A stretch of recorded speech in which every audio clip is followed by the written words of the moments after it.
Welcome to our channel. Today we how to use Cash App Borrow feature, quick fix step by step clearly.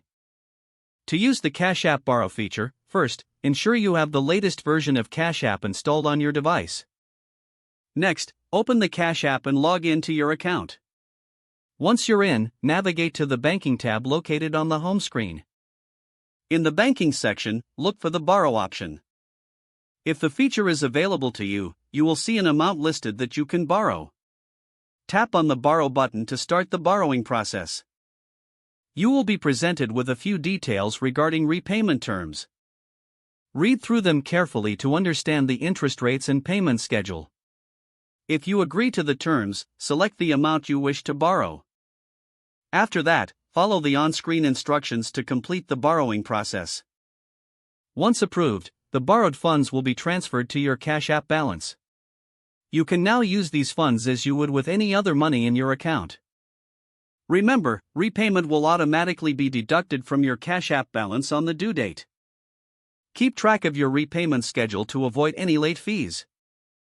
If you have any issues or questions, refer to the Cash App support page for further assistance.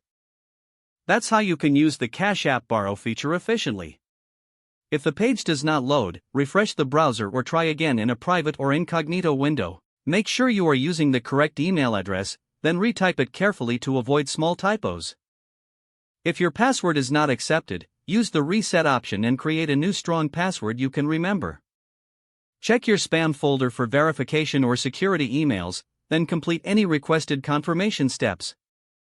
Enable two-factor authentication if available to improve account security and reduce unauthorized access risk. After signing in, review your profile details so your contact information and settings are accurate and current.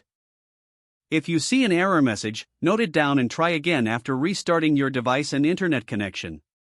Log out when you finish, especially on shared devices, to keep your account and payment information secure. If the page does not load, refresh the browser or try again in a private or incognito window. Make sure you are using the correct email address, then retype it carefully to avoid small typos. If your password is not accepted, use the reset option and create a new strong password you can remember. Check your spam folder for verification or security emails, then complete any requested confirmation steps. Don't forget to like this video and subscribe to our channel for more step-by-step tech guides.